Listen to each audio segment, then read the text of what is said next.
আওয়াজ দিয়ে বলবেন সূরাটির নাম। আরো জোরে বলি, সূরাটির নাম। আয়াত সংখ্যা বলেন 110। আয়াত সংখ্যা কত? রুকুর সংখ্যা কত? 12। রুকুর সংখ্যা কত? ক্রমিক নাম্বার কত? 18। শ্রোতা না থাকলে খেলা কি জমে? যারা ক্রিকেট খেলে, ফুটবল, তাদেরও খেলা জমে শ্রোতার উপরে। যাই হোক, সেগুলো হলো ভিন্ন কথা।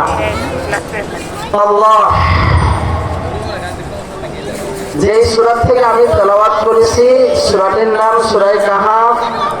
আয়াত সংখ্যা 110, রুকুর সংখ্যা 12, ক্রমিক নাম্বার 18।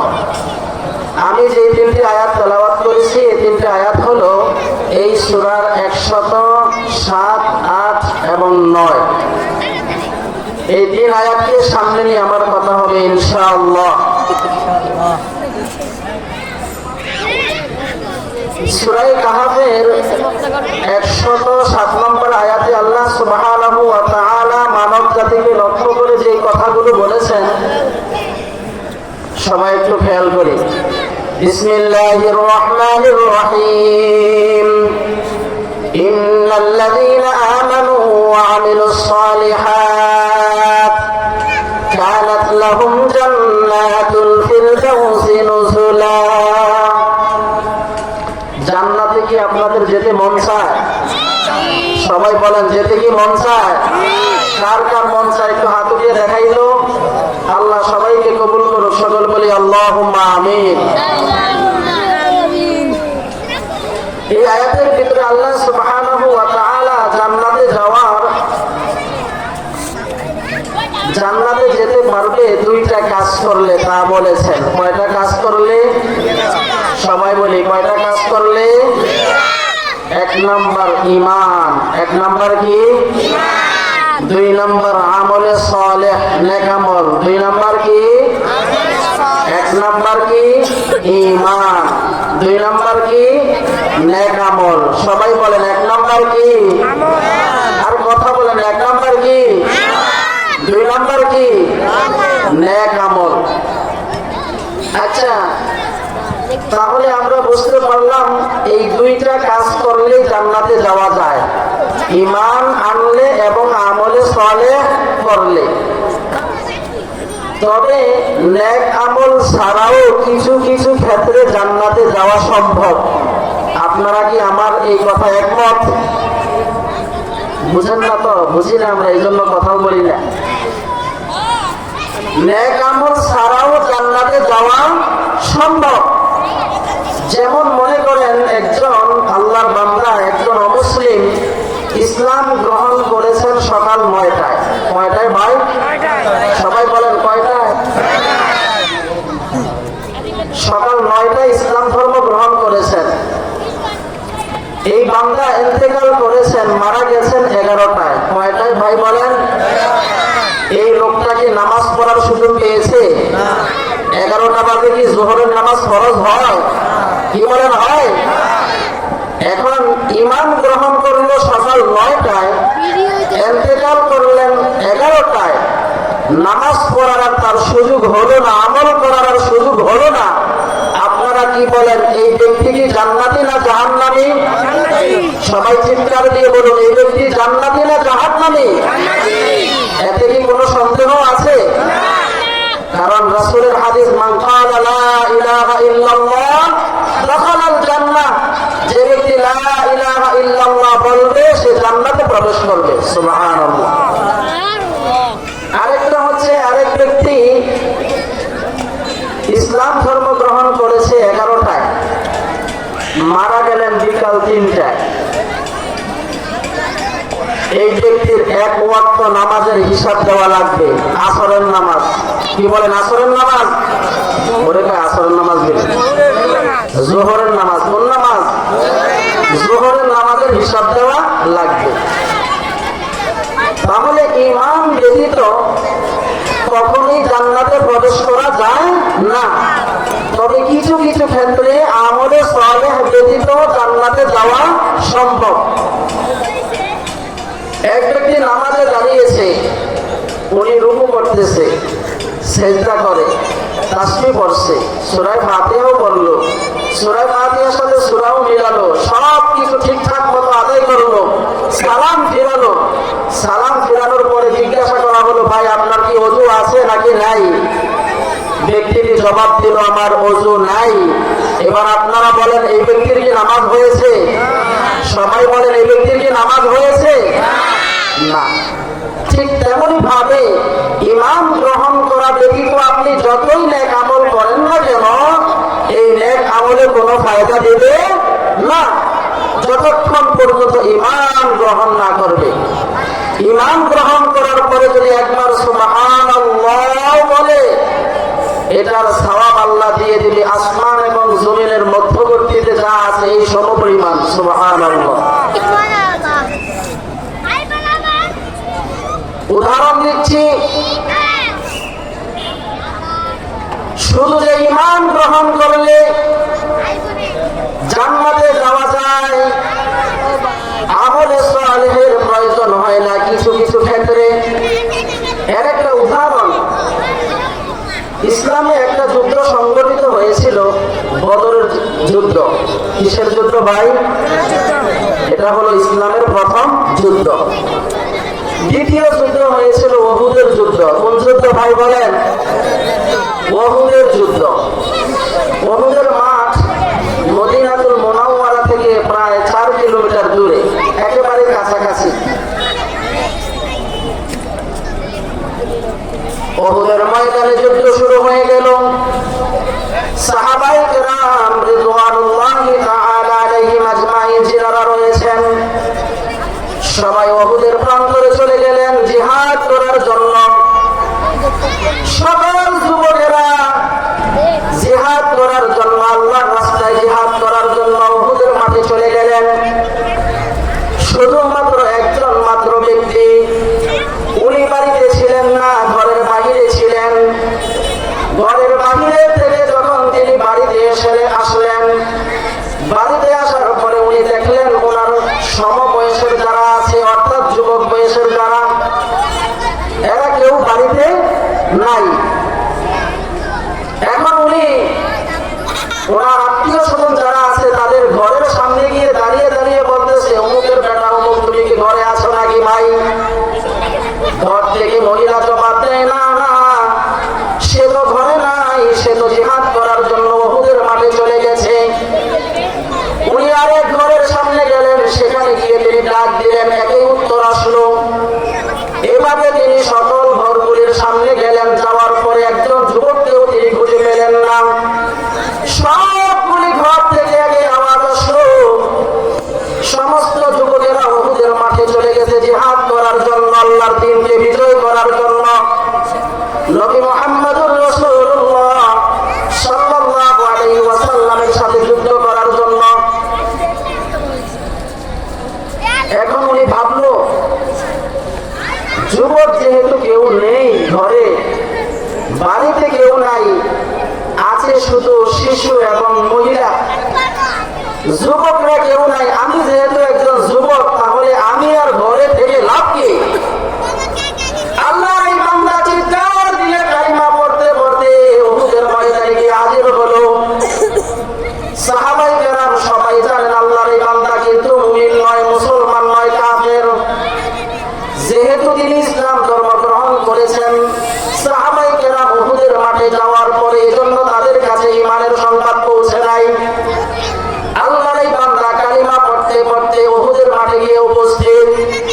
সাহাবায়ে কেরামের সঙ্গে আল্লাহ এবং তার রাসূলের ভক্ত হয়ে তিনি জিহাদ করা শুরু করলেন। বলেন আল্লাহু আকবার। জিহাদ করতে করতে, যুদ্ধ করতে করতে এক পর্যায়ে তিনি আহত হয়ে গেলেন। আহত হওয়ার পরে তাকে যখন বাড়িতে আনা হলো, মুমূর্ষু অবস্থায় আছেন। এমত অবস্থায় তার পাশে তার বোন বসে আছে। একজন সাহাবী ভাবলেন, এই বেচারা যেহেতু মুমূর্ষু অবস্থায় আছে, আমরা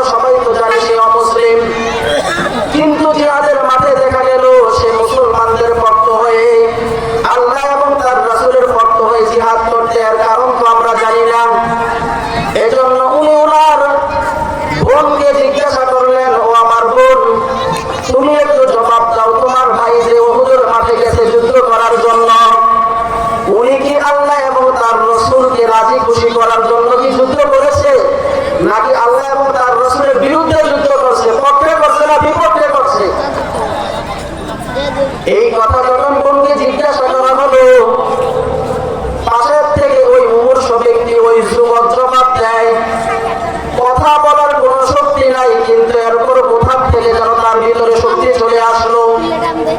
উনি চিৎকার দিয়ে আওয়াজ দিয়ে ওই সাহাবীকে জানিয়ে দিল, ভাই আমি যে উহুদের মাঠে গিয়েছি, আমি আল্লাহ এবং তার রাসূলের বিরুদ্ধে যুদ্ধ করবার জন্য যাই নাই, আমি একমাত্র আল্লাহ সুবহানাহু ওয়া তাআলাকে রাজি খুশি করার জন্য গিয়েছি। সুবহানাল্লাহ।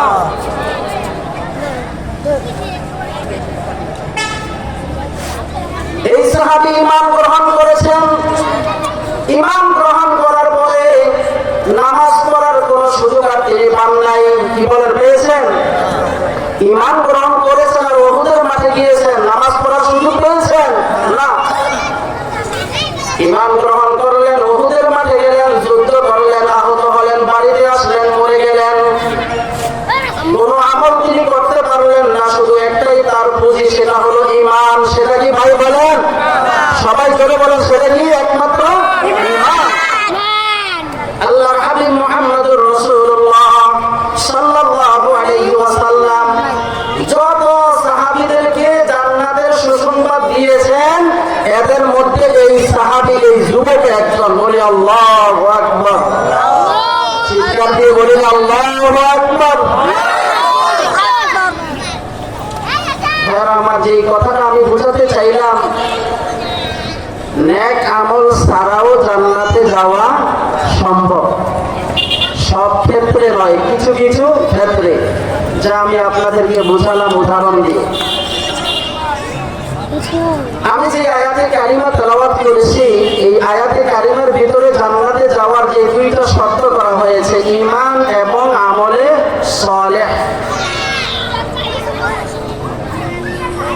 আপনারা সবাই একটু জবাব দেন তো, আপনারা কি ঈমান এনেছেন?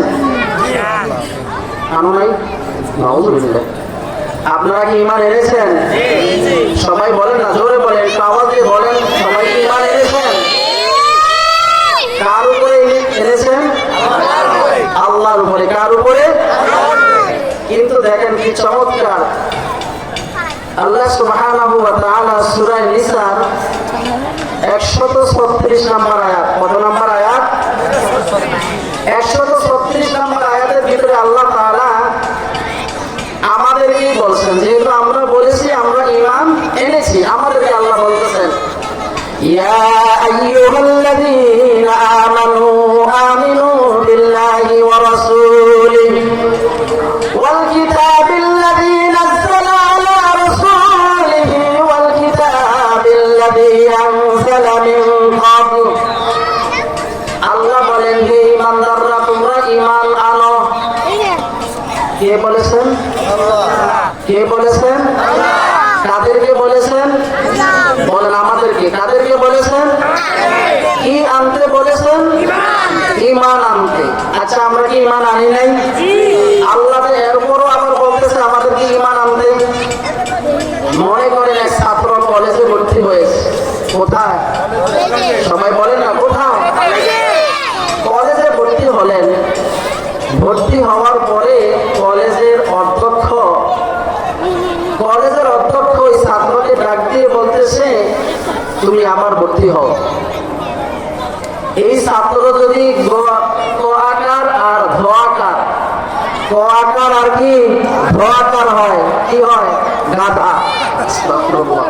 কোয়াকার আর ধোয়াকার যদি এই ছাত্র হয়, তাহলে সে বলবে, কেমন কথা, আমি ভর্তি হলাম, আবার আমাকে বলছে ভর্তি হওয়ার জন্য। আর যদি ছাত্রটা মেধাবী হয়, তাহলে সে মনে মনে ভাববে, আমি তো ভর্তি হয়েছি বটে, তবে আমার ভর্তির ভিতরে কোনো না কোনো ত্রুটি অবশ্যই আছে। হয় আমি ফটো দেইনি, অথবা আমি স্বাক্ষর করি নাই, অথবা আমি কলেজের যে নিয়ম কানুন আছে সেগুলোর ভিতরে আমি সাইন করি নাই। যে কোনো সমস্যা আমার হয়েছে, এজন্যই কলেজের অধ্যক্ষ আমাকে বসে ভর্তি হওয়ার জন্য। ঠিক তেমনি ভাবে আল্লাহ সুবহানাহু ওয়া তাআলা আমাদেরকে যে ঈমানের দাওয়াত দিচ্ছেন, এতে করে বোঝা যায় আমাদের ঈমানের ভিতরে ত্রুটি আছে। কি বলেন, কথা ঠিক কিনা? চিৎকার দিয়ে বলেন, কথা ঠিক কিনা? আমাদের ঈমানের ভিতরে কি আছে? ত্রুটি আছে।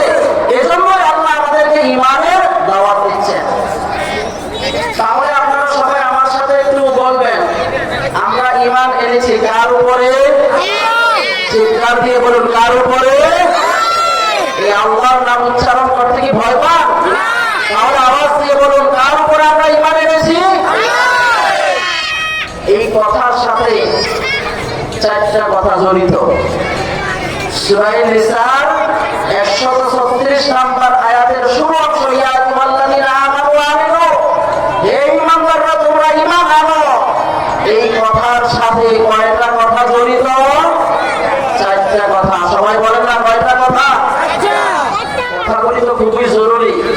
যদি মাঠ ভরা লোক থাকতো সুন্দর করে আরো বোঝাতে পারতাম। আমার কাছে কেমন কেমন লাগে, ছোট ছোট লাগতেছে, ভালো লাগে না, কেমন ধরে লাগতেছে। কিন্তু আপনারা যদি আমাকে সহযোগিতা করেন, আশা করি এটা আমার ভিতরে আর থাকবে না। আল্লাহ যে বললেন হে ঈমানদাররা তোমরা ঈমান আনো, এই কথার সাথে কয়টা বিষয়? কয়টা? চারটা কথা। কি এটার সাথে চারটা বিষয় আছে। আমরা ঈমান এনেছি আল্লাহর উপরে, এই কথা তো বাস্তব। এরপরেও আল্লাহ আমাদেরকে ঈমান আনতে বলেছেন, তাহলে বোঝা যায় কোনো না কোনো ভেজাল আমাদের ঈমানে আছে। তাই আমি বললাম এই আয়াতের অংশের সাথে চারটা বিষয়, খাস চারটা বিষয় আছে যেগুলি আমাদের মানা জরুরি। এক নম্বর, আল্লাহর অস্তিত্ব বিশ্বাস করা। এই চারটা কথা মনে রাখবেন। সবাই একটু আমার সাথে খেয়াল করেন, আমার সাথে বলবেন। এক নম্বর, আল্লাহর অস্তিত্ব বিশ্বাস করা। দুই নম্বর, আল্লাহর গুণাবলী বিশ্বাস করা। তিন নম্বর, আল্লাহ তাআলার আইন মানা। চার নম্বর, আল্লাহর ক্ষমতা মানা। আল্লাহর ক্ষমতা। সবাই বলুন এক নম্বর কি? আল্লাহর অস্তিত্ব বিশ্বাস করা। কথা বলে না, কথা না বললে কি মজা পাওয়া যায়? এক নম্বর কি? আল্লাহর অস্তিত্ব বিশ্বাস করা। দুই নম্বর কি? আল্লাহর গুণাবলী মানা। তিন নম্বর, আল্লাহ তাআলার আইন মানা। চার নম্বর, আল্লাহ তাআলার ক্ষমতা মানা।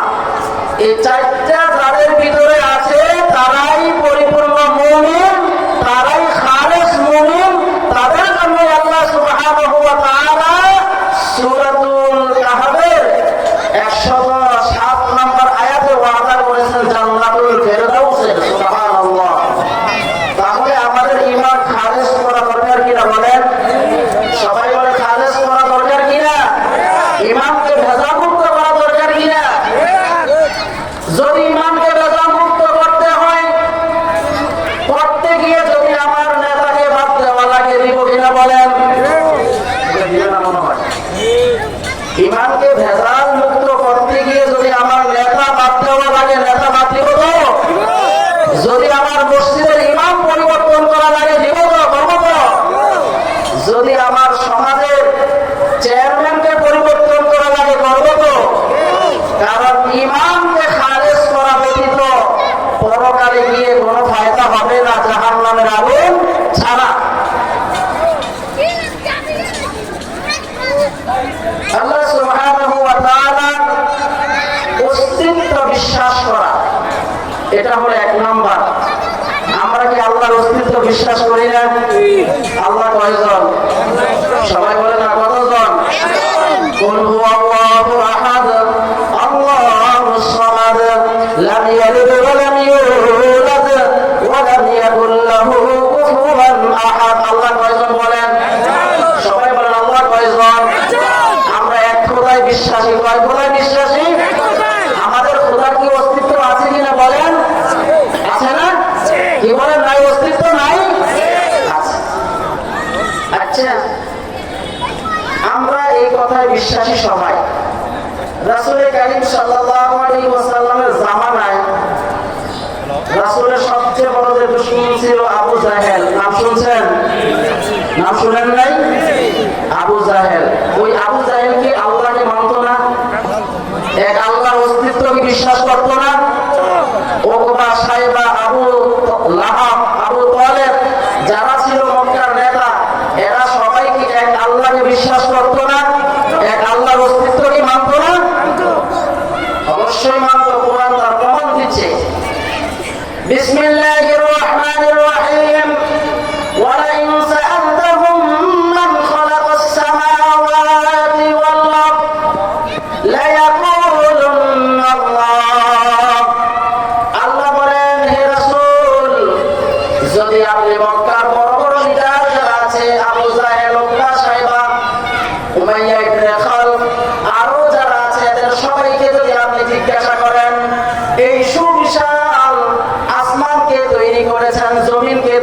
করেছেন, এরা সকলেই একসঙ্গে জবাব দিবে। এই বিশাল আকাশ আর বিশাল জমিন তৈরি করেছেন একমাত্র আল্লাহ। বলেন আল্লাহু আকবার। আল্লাহ লামে তাকিদ, লাম শুরুতে লা ইয়াকুলুল্লাহ, এই লাম এক তাকিদ ব্যবহার করেছেন, আবার লাস্টে আবার নুনে সকিলা, দুই তাকিদকে আল্লাহ বসিয়ে দুই পাশে আল্লাহ বলছে এরা অবশ্যই জবাব দিবে। এই আবু জেহেলকেও যদি আপনি জিজ্ঞাসা করেন আল্লাহর অস্তিত্ব সম্পর্কে, এরা স্বীকার করে। আচ্ছা তাহলে বলেন ওদের ভিতরে আর আমাদের ভিতরে কি কোনো পার্থক্য আছে? কি বলেন, পার্থক্য আছে? আছে বলে। তবে এই বিষয়ে কি কোনো পার্থক্য আছে? আমরা এক আল্লাহর অস্তিত্ব বিশ্বাস করি, ওরাও এক আল্লাহর অস্তিত্ব বিশ্বাস করে। এই দৃষ্টিকোণ থেকে ওদের ভিতরে আর আমাদের ভিতরে কি কোনো পার্থক্য আছে বলেন? না। পার্থক্য হওয়া কি লাগবে না? কি বলেন, পার্থক্য হওয়া কি দরকার না? কবে থেকে? আজকে থেকে না 2040 সাল থেকে? কবে থেকে ভাই? কখন থেকে? এখন থেকে নাকি আগামীকাল ঘুম থেকে ওঠার পরে? না। তাহলে ওরাও এক আল্লাহর অস্তিত্ব বিশ্বাস করে, আমরাও এক আল্লাহর অস্তিত্ব বিশ্বাস করি। তাহলে সেই দৃষ্টিকোণ থেকে তো দেখা যায় ওদের ভিতরে আর আমাদের ভিতরে কোনো পার্থক্য নাই। পার্থক্য তো অবশ্যই করা দরকার। কি বলেন, দরকার না? এজন্যই আমি বললাম চারটা বিষয় আছে, এই চারটা বিষয় বিশ্বাস করার নাম হলো ঈমান। আল্লাহকে যে আমরা বিশ্বাস করি শুধু এই প্রথমটা হলেই চলবে না, বাকি যে তিনটা আছে এগুলোও মানতে হবে পুঙ্খানুপুঙ্খানুভাবে। যদি একটার ভিতরে কোনো প্রকারের ত্রুটি পাওয়া যায়, ওই ব্যক্তি যতই বড় দাড়িওয়ালা হোক, যত বড় পাগড়িওয়ালা হোক, সে যত বড় দস্তুর জাননেওয়ালা হোক না কেন, সে কখনো মুমিন হতে পারে? চিৎকার দিয়ে বলো, সে কখনো মুমিন হতে পারে না।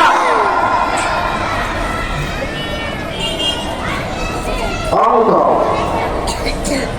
একটা অঙ্কে ডাবল জিরো পাওয়ার জন্য কয়টা ভুলের দরকার? একটু কথা বলেন। একটা অঙ্ক আপনি করেছেন, এই অঙ্কে আপনি ডাবল জিরো পাওয়ার জন্য কয়টা ভুলের দরকার? একটা ভুল হলেই তো যথেষ্ট।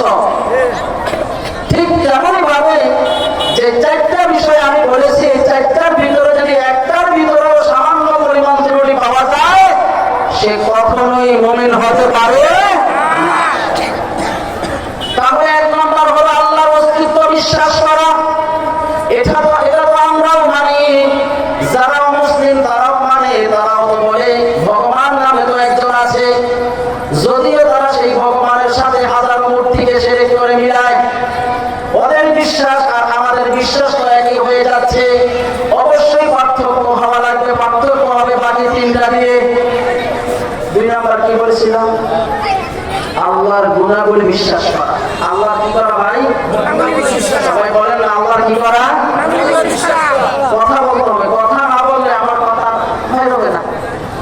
আল্লাহর গুণাবলী বিশ্বাস করা। আল্লাহর কি করা? গুণাবলী। আমার আল্লাহর কি কোনো গুণ নাই? কি বলেন, আমার আল্লাহর কি কোনো গুণ নাই?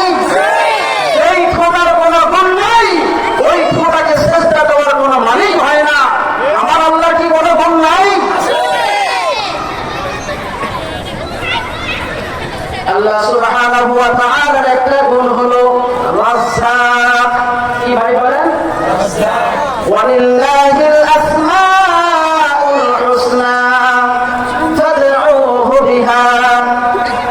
আল্লাহ তাআলার অনেক নাম আছে, আল্লাহ তাআলার অনেক গুণবাচক নাম আছে, আল্লাহ তাআলার অনেক গুণ আছে। এর ভিতরে একটা গুণ হলো রাজ্জাক। একটা গুণ কি ভাই বলেন?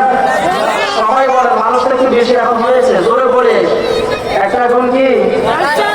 রাজ্জাক মানে রিজিক দাতা। কি দাতা ভাই? সবাই বলেন কি দাতা? রিজিক দাতা কে? জোরে বলেন কে? এই গুণ কার? এটা কি অন্য কারোর সাথে মিলবে? যদি কেউ মনে করে খাজা বাবা রিজিক দেয়, তার কি ঈমান আছে নাকি নাই? যদি কেউ বলে আমার পীর আমাকে রিজিক দেয়, তার কি ঈমান আছে ভাই বলেন? তার ঈমান আছে? রিজিক আমাদেরকে কে দেয়?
সেজদার অধিকারী। সেজদার অধিকারী কে? সেজদা পাওয়ার অধিকারী কে? সবাই বলতে হবে সেজদা পাওয়ার যোগ্য কে? আল্লাহ ছাড়া কাউকে কি আর সেজদা দেওয়া যায়? যদি কেউ সেজদা দেয়, কি বলেন, যদি কেউ সেজদা দেয় তার কি ঈমান আছে? যদিও আমরা আদমশুমারি মতে তারে মুসলমান বলি, তার তো ঈমান নাই নাই নাই, মুসলমানিত্ব নাই, সব শেষ। আমাদের দেশে কি এমন মানুষ নাই বাবার দরবারে গিয়ে সেজদা দেয়? কি বলেন নাই? আমি নিজেও সরাসরি শুনেছি এক লোকের কাছে। মুন্সিগঞ্জ যখন আমি ছিলাম ছাত্র জীবনে, আমি চন্দ্রপুরি এক আসানা পীর বলল, এই চন্দ্রপুরীর এক মুরিদের কথা জিজ্ঞাসা করলাম মুরিদকে, যে আপনারা ওখানে গিয়ে নাকি চেষ্টা করেন, এটা কি বাস্তব, একটু বলবেন? উনি আমাকে হেসে দিয়ে জবাব দিয়ে বললো যে এই চেষ্টা তো সবাই দেয় না, তবে যারা খাস খাস মুরিদ তারা একমাত্র আমাদের বাবাকে চেষ্টা দেয়, এছাড়া বাকিরা আমবারে দেয় না, আমরা খাস ভাবে দিই। কি বলেন? তাহলে সেজদা পাওয়ার যোগ্য কে? আল্লাহ ছাড়া যদি কাউকে আমি সেজদা পাওয়ার যোগ্য মনে করি, আমি যত বড় নামাজি হই না কেন, আমার কি ঈমান আছে বলেন? সবাই বলেন ঈমান আছে? মনে করেন এখানে 100 লোক, কত লোক? সবাই বলেন কত লোক? 100 লোক মনে করেন এখানে। 100-র ভিতরে প্রথম কথায় এক আল্লাহর অস্তিত্ব বিশ্বাস করে 100 সবাই। দ্বিতীয়ত আপনি যখন আসবেন আল্লাহর গুণাবলী বিশ্বাস করা। সবাইকে কি পাওয়া যাবে আল্লাহর গুণাবলীতে বিশ্বাস করা? 100 পাওয়া যাবে না। দেখা যাবে 100-র ভিতরে 50 জনই বাদ হয়ে যাবে, কারণ আল্লাহর অনেক গুণ আছে যেগুলো মানুষ বিশ্বাস করতে চায় না, মানতে চায় না। এই 100-র ভিতরে 50 চলে গেলে আছে আর কত? 50। এই 50-কে পরবর্তী 2টার ভিতরে খুঁজতে গিয়ে দেখবেন যে অনেকেই বাদ হয়ে গেছে। এক পর্যায়ে গিয়ে দেখবেন আপনার মসজিদের ইমামও নাই। আমি বলতেছি একটু পরে দেখবেন আপনার মসজিদের ইমামই নাই, আপনার সমাজের নেতা নাই, আপনার বাবাও নাই, আপনার বিয়েও নাই, আপনার পুত্রবধূও নাই, আপনার ছেলের জামাইও নাই, স্বয়ং আপনার বাবাও নাই। বলি নাউযুবিল্লাহ। তাহলে আল্লাহ তাআলার প্রতি ঈমান আনা, এটার সাথে কয়টা কথা জড়িত? 4টা কথা। কয়টা কথা ভাই? সবাই বলেন না কয়টা কথা? 1 নাম্বার আল্লাহর অস্তিত্ব বিশ্বাস করা, এটা আমরা করি। 2 নাম্বার আল্লাহ তাআলার গুণাবলী বিশ্বাস করা। 3 নাম্বার আল্লাহ তাআলার বিধান মানা, আইন মানা। আচ্ছা বলেন আমরা কার গোলাম? সবাই বলেন আমরা কার গোলাম?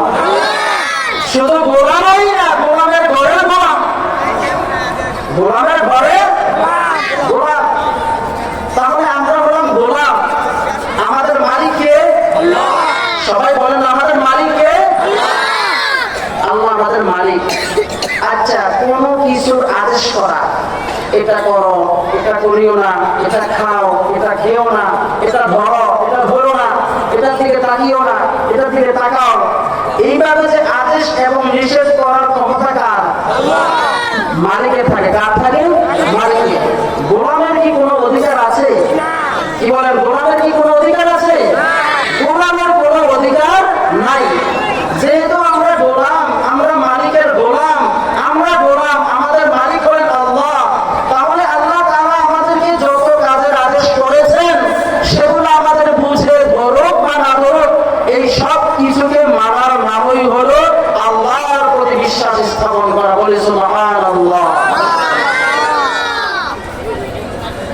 হযরত আলী রাদিয়াল্লাহু আনহু নাম শুনেছেন?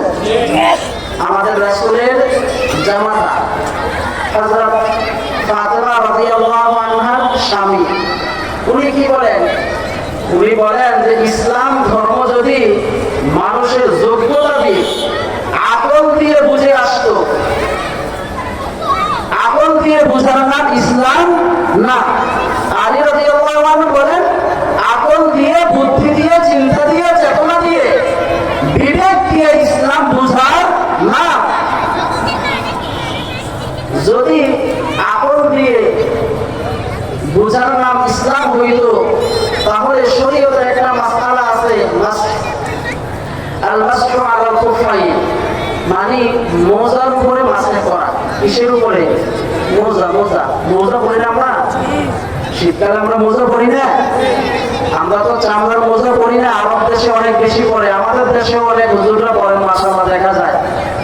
তো এই চামড়ার মোজার উপরে মাসে করার একটা বিধান আছে। সেটা হচ্ছে, আপনি পবিত্র অবস্থায় যদি মোজার ভিতরে পা ঢুকিয়ে থাকেন, তাহলে আপনি পরবর্তীতে ওযু ভাঙার পরে আপনি হাত ধুইলেন, মুখ ধুইলেন, মাথা মাসে করলেন, 3টা ফরজ আদায় হলো ওযুর।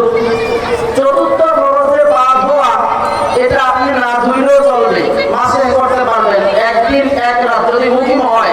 কতদিন? একদিন এক রাত যদি মুকিম হয়। আর যদি মুসাফির হন, তাহলে 3 দিন 3 রাত। আচ্ছা, মোজার উপরে যে মাসাজটা করে, মাসাজটা কি মোজার তলার অংশে করে নাকি উপরের অংশে করে?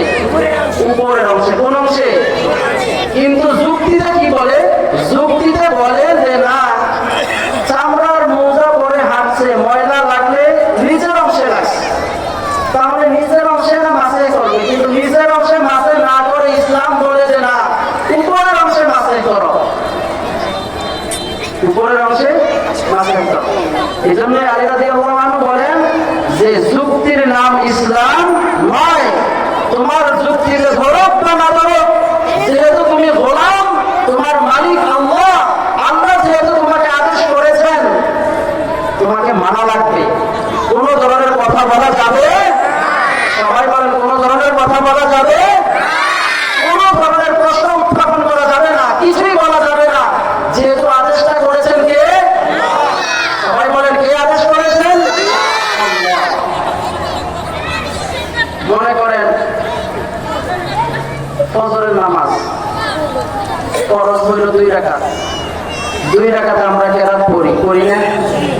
ইমাম সাহেব জোরে জোরে কেরাত পড়েন। আবার যোহরের নামাজ হলো 4 রাকাত। যোহরের নামাজে 4 রাকাতে ওই ইমাম সাহেব কেরাত পড়েন, কিন্তু কেরাতটাকে আস্তে পড়ে নাকি জোরে পড়ে? পড়ে জোরে বলে। যোহরের নামাজে কি ইমাম সাহেব কেরাত জোরে পড়ে না আস্তে পড়ে? আপনাদের মসজিদের ইমাম সাহেব কি জোরে পড়ে না আস্তে পড়ে? আর ফজরের নামাজে জোরে। কেন? কেন বলা যাবে না? আদেশ কার? কেন বললেই মাই? কেন বললেই কি? সবাই বলে না, কেন বললেই কি? কোনো কেন নাই, কোনো কেন নাই। ফজরের নামাজে